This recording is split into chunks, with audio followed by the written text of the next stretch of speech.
Good morning. My name is Amanda Butch. I am a part of the School of Nursing and Health Sciences from Capella University. And today we'll be discussing informatics and nursing sensitive quality indicators on patient falls with injury. Thank you everyone for joining today. We'll get through this and we'll learn a lot. I hope you enjoy as we get through it. So, what we're first going to talk about is the National Database of Nursing Sensitive Quality Indicators, otherwise known as NDNQI. So, you may be asking, what is NDNQI? It's a program developed by the American Nurses Association.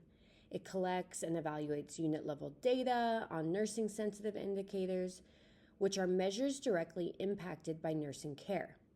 These indicators include outcomes like patient falls, which we will be discussing today, pressure ulcers, and patient satisfaction with nursing care.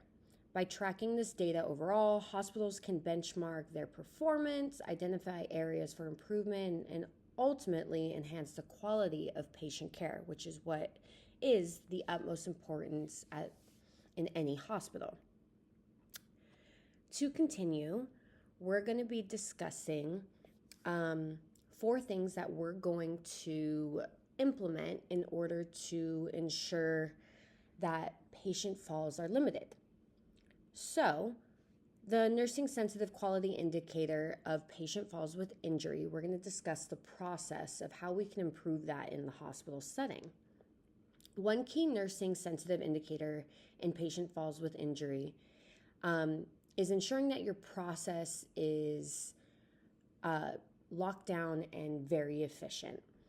The process measures include consistent fall risk assessments, the Morse Fall Scale. Every individual that comes into triage should receive a Morse Fall Scale, especially if they're over the age of 80, where you're assessing, do they have a secondary diagnosis? Are they weak? Do they use gait assistance such as a walker or a cane? This gives us a good initial understanding of how steady on their feet are they.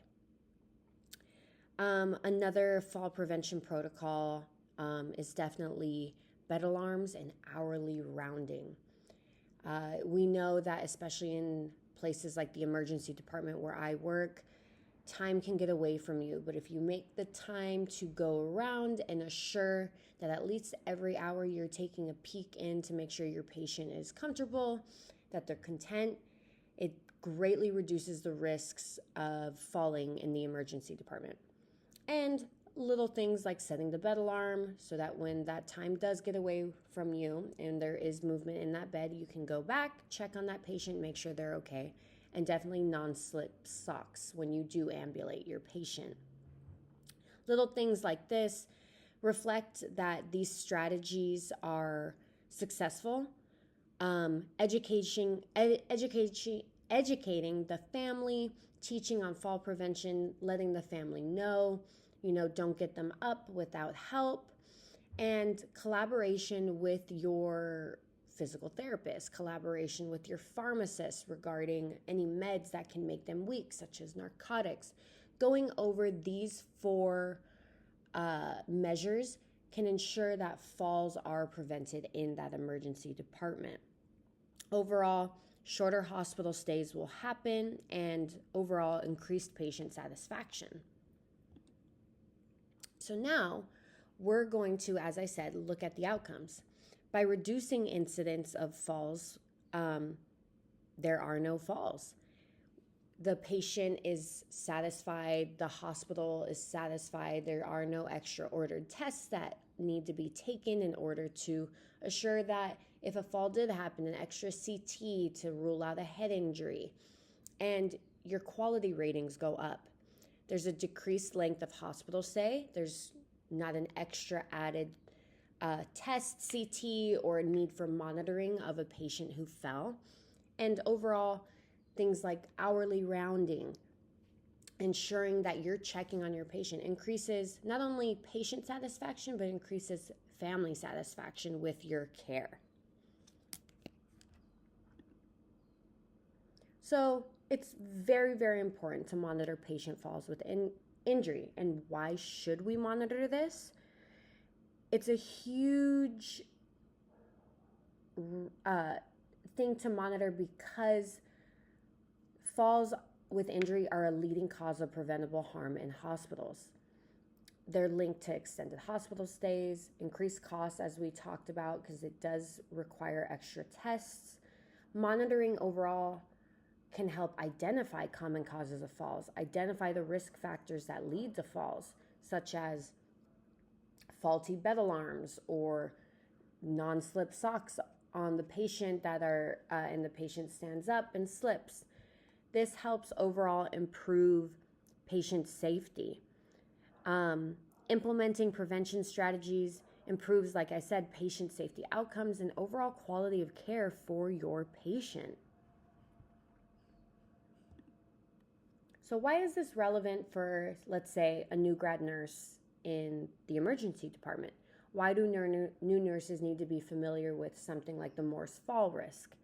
Well, we see that obviously new nurses play a critical role in fall prevention because they're at the front lines of patient monitoring.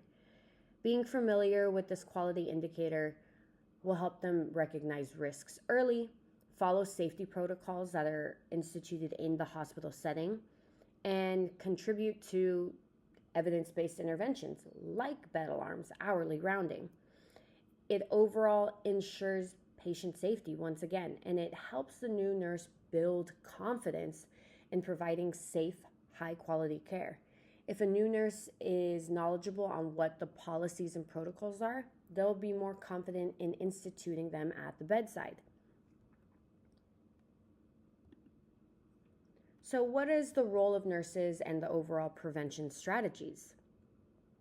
So we see that prevention strategies in the ED are doing the Morse fall risk while in triage, the rapid fall risk screening, frequent safety checks, hourly rounding, and high acuity areas. If there is a row of patients that are in the upper age group, then you know that these patients require a couple extra eyes. So ask your EMT that's in the emergency department to help you keep an extra pair of eyes on a patient in a certain room to ensure that they don't fall. Make sure this row all has non-slip footwear and especially fall risk armbands. Those bright yellow armbands go a long way. Chair alarms if they're up in a chair, and assist them with ambulation when possible. This is where you do delegate. This is where you do ask for help. Continuous monitoring of at-risk patients in crowded ED settings is absolutely vital to prevent falls.